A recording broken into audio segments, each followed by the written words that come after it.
You're tuning into Black and White Sports on YouTube. The no-holds-barred truth on sports. The main event starts.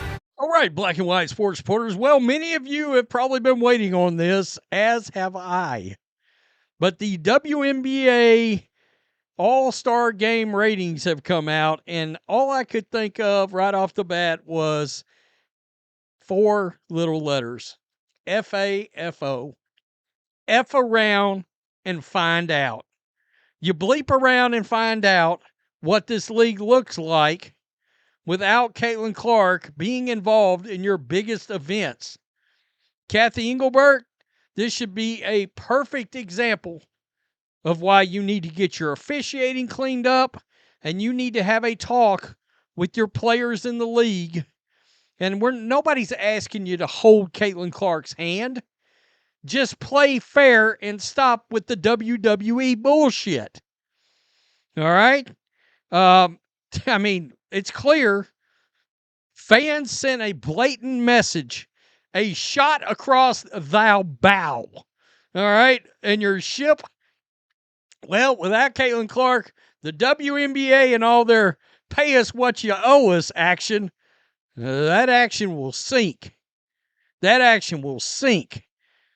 Woo! WNBA All-Star Game sees ratings drop without Caitlin Clark, and it's ugly. It's real ugly. Who is this? Grant Young, okay, at SI.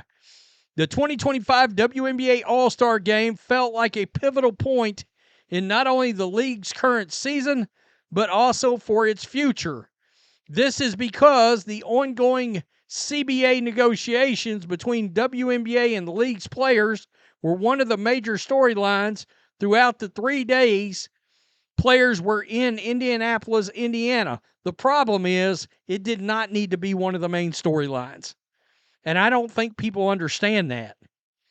Sports fans don't want it. They don't need it in their face.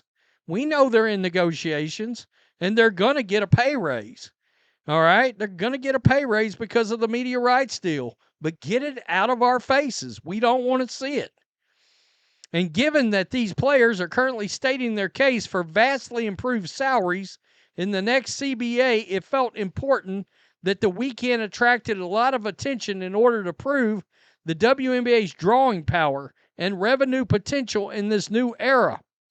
But a brutal blow was dealt to the league's chances of drawing a major audience when star guard Caitlin Clark announced that she wouldn't be competing in the three-point contest or the All-Star Game, both of which she was planning to do because of a groin injury.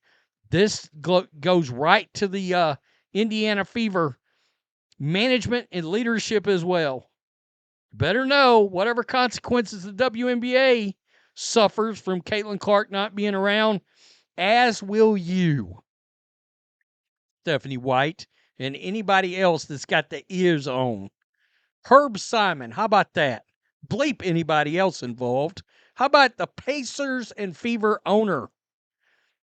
Given Clark's unprecedented star power, her being confined to the Fever's Gainbridge Fieldhouse sidelines was always going to impact ratings. And she was actually there. It was her team. And the fans sent a clear message.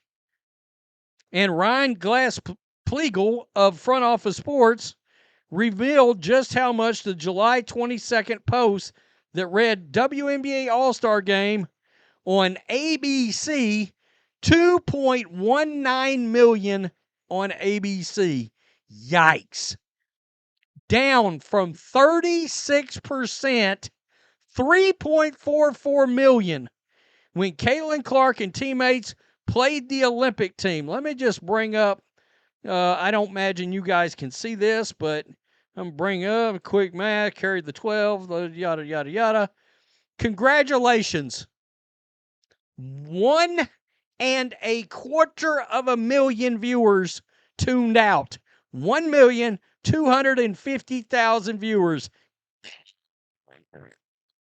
out of there. Gone. snapped right out. Thanos snapped out of existence. Seriously. Caitlin Clark's in the corner, sitting on a log like Thanos. Where'd that bring you? Back to me. Well, 36% ratings drop obviously is not ideal. It's important to note that the 2025 All-Star Game was still a huge success. Oh, my goodness. Oh, my God. The media spin out. The media spin out. I mean, seriously. Oh. It's not about one person, no matter how many times WNBA and Kathy Engelbert say so. That's virtue signaling in the most disingenuous form. It's Caitlin Clark. As soon as they educate the players on how to deal with this, not as petty, jealous petty hags, all will be better off. Yeah. Pay us what you owe us, they displayed on their shirts. Okay. First, they have to give the money back. They can receive smaller paychecks than they currently receive. Yikes. This guy pointed out the amount of viewers as an average Joe Rogan podcast. Woo-wee! I mean, seriously.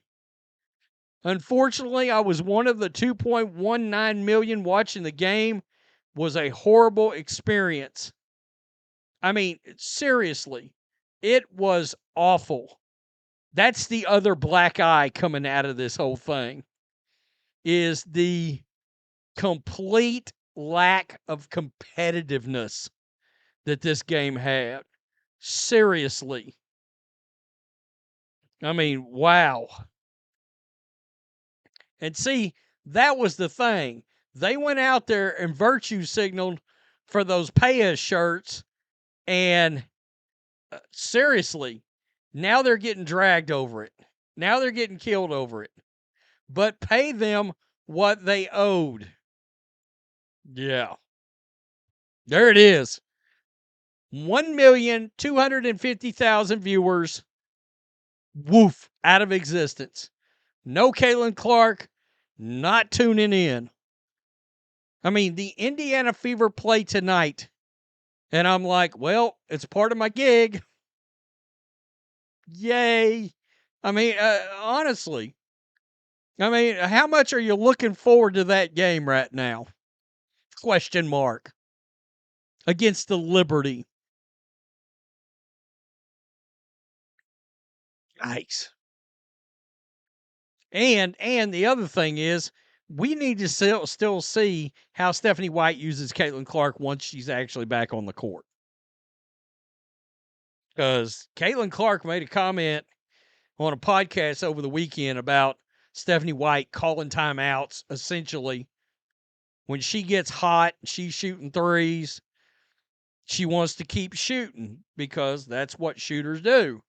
And I guess Stephanie White don't love that.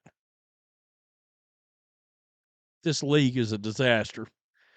Tell me what you think. Peace. I'm out. Till next time. Before we jump in, make sure you go to our merch store, our Make Basketball Great Again shirt, and our newest shirt that just came out. Both shirts are brand new. The American Flag Skull Fever Enforcer shirt. And use promo code CC22 for 20% off. Thanks for watching the show. Be sure to like, comment, and subscribe.